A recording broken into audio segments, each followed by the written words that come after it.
Bismillahirrahmanirrahim. Assalamu alaikum, second year.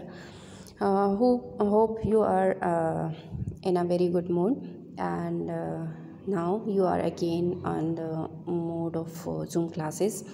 And at this time, we will record our videos, record our lectures, and then we'll upload those lectures on the YouTube, and you can watch anytime those lectures, and then can discuss our lectures in your Zoom class. So this is the first video that I'm going to upload, and this is the video about the osmo regulation.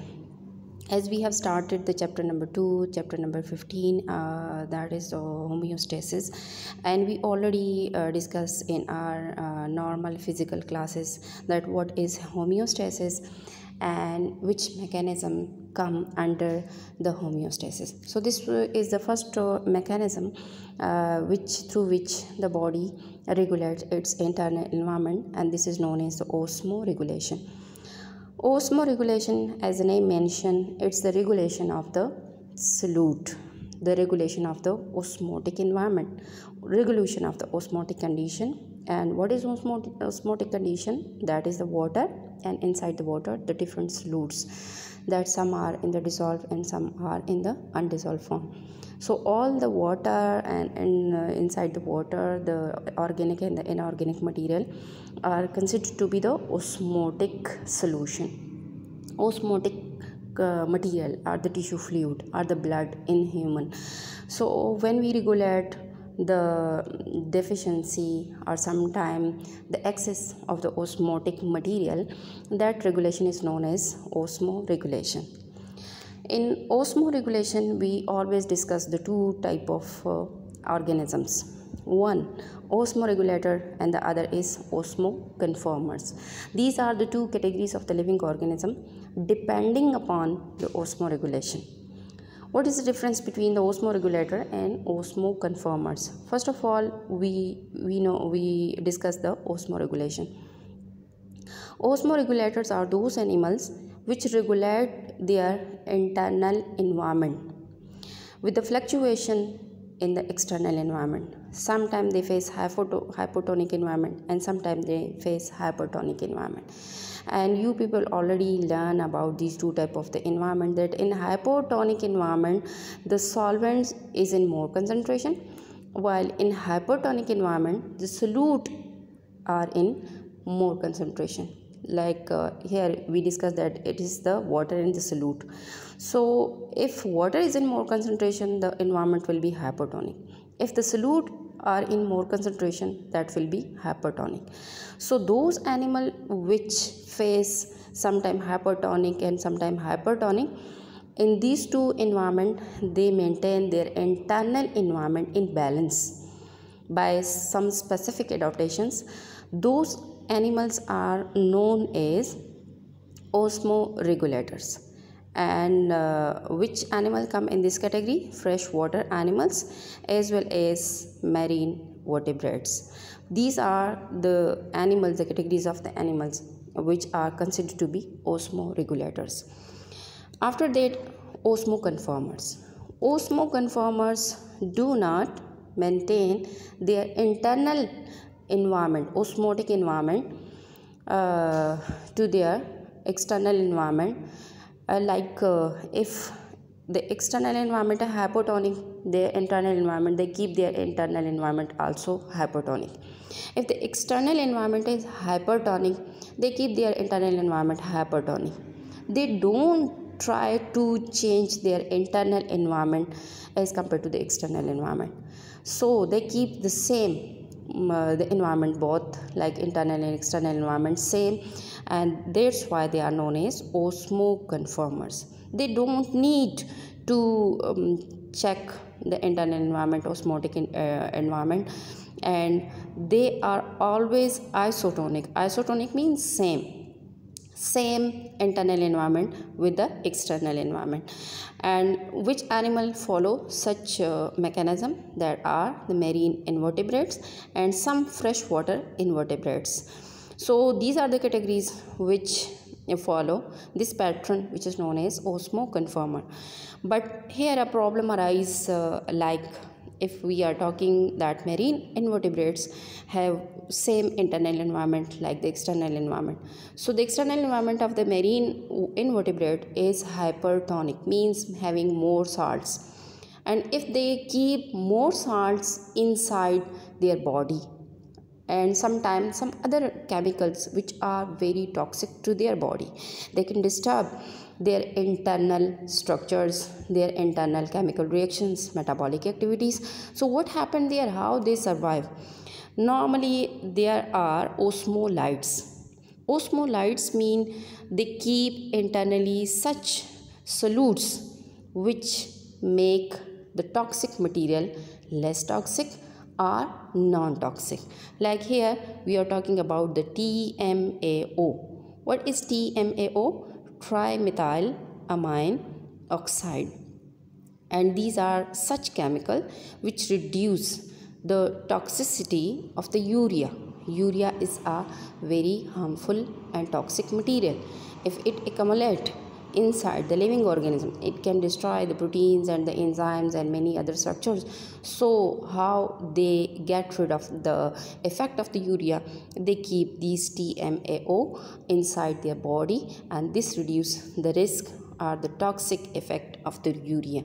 So Osmo Conformer always keep them safe from the effects of the toxic material by some specific chemical compounds.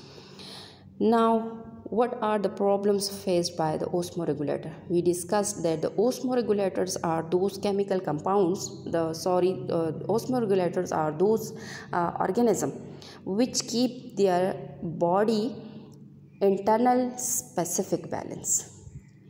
When external environment change, they don't change the internal environment. They keep the internal environment in a proper balance. And whenever they face the externally the different environment that is not required to their internal environment, so problems arise. Like when they face the hypotonic environment. Hypotonic mean more water. So outside the body, if they face more water, plenty of water, so more water will come inside their bodies. If they are present in a hypertonic environment, hypertonic means that more salts and solutes are there. So more salt and solutes will go inside their body. So these are the two big problems which are faced by the osmoregulators, that if the water is more outside, water will go inside. If the salts are more in concentration outside, then the salts and the other material will go inside, which can disturb their internal environment. So what happen, how they regulate, how they osmoregulate their internal environment, how they keep them safe and protected from the fluctuations in osmotic concentration of the outer environment. There are some adaptations, and these adaptations are given in three categories, like in freshwater animals, marine animals, and terrestrial animal. First of all, we'll discuss the freshwater animals. Freshwater animals means those animals that are living in the fresh water, and freshwater means their environment is hypotonic. Normally the water of the lakes, the water of the rivers is considered to be the fresh water, and normally the fresh water have more water and less solute concentration.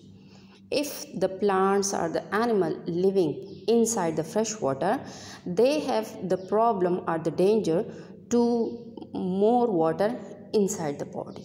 The water will move inside their body because of the having plenty of water outside, and it can harm them.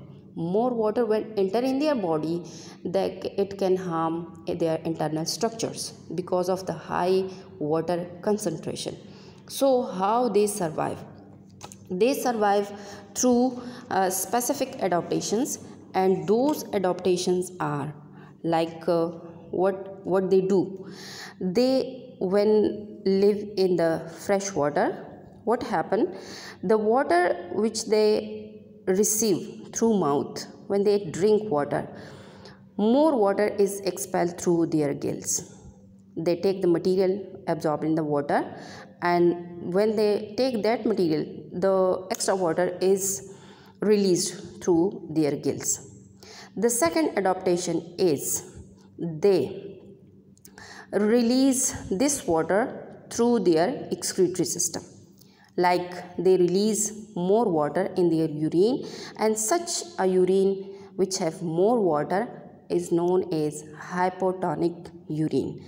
Second, this is the second way through which they can release their water. Next, they have ionocytes. Ionocytes are the special cells, and these cells are found normally in the amphibian skin and gills of the fishes.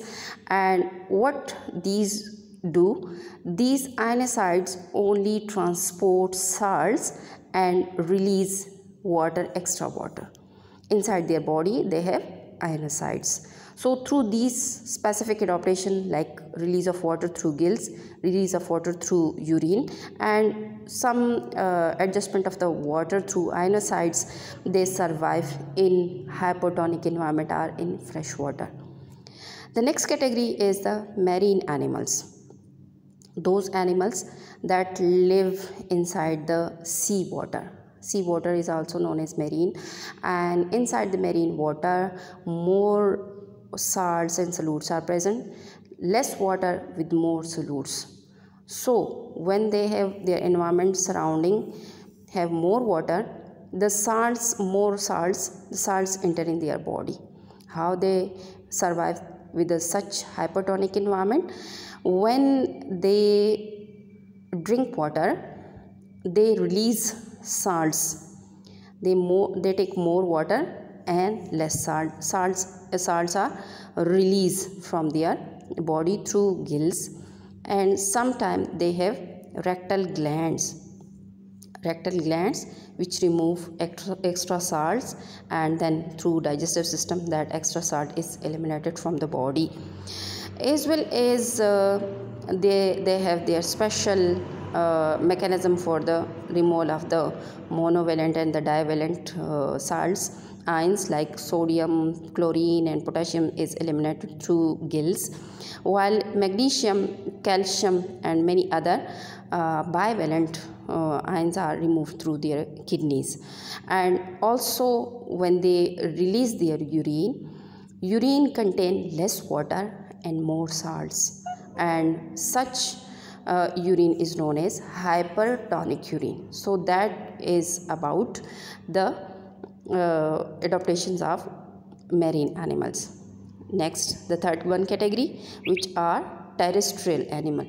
Terrestrial animals are those animals which live on land and they face a high shortage of water, because they are not living in the water like in the fresh water and the marine water. They are living on the land, and on land as compared to all the two categories, they have less water, they provide less water.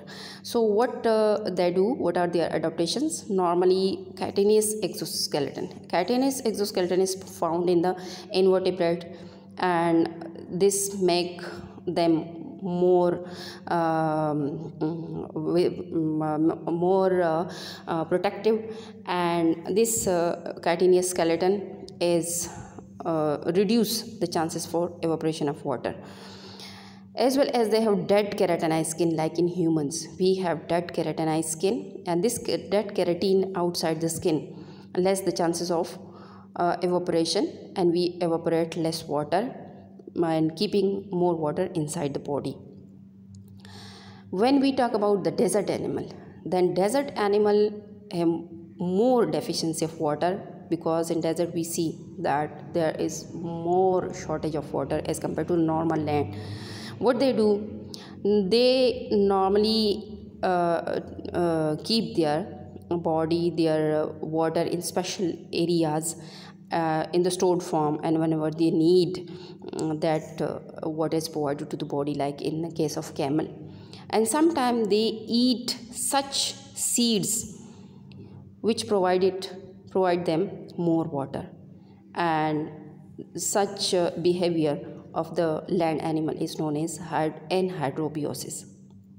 To keep the water inside, tolerance to the deficiency of the water. So they are known as anhydrobiosis because they keep the water inside them by sometime eating the seeds, eating the food which contain more water, and sometime they keep the water stored inside some special organs, and when they need, they then use that stored water. And sometimes they show their behavioral adaptation, like they avoid daytime heat and emerge at night. 90% of the water they use is metabolic water derived from cellular oxidation. तो या तो दिन के time ही कम निकलते हैं ताकि water कम loss हो, ज़्यादातर एक्टिविटीज़ जो है वो नाइट टाइम करते हैं, या फिर जो है वो जो इनके अंदर मेटाबॉलिक एक्टिविटीज़ होती है उसमें भी वाटर प्रोड्यूस होता है और उसकी वजह से भी वो वाटर वो यूज़ कर लेते हैं. So these are all the adaptations of the osmo regulators, that is the fresh water, marine water and terrestrial animal or land animal. Thank you so much.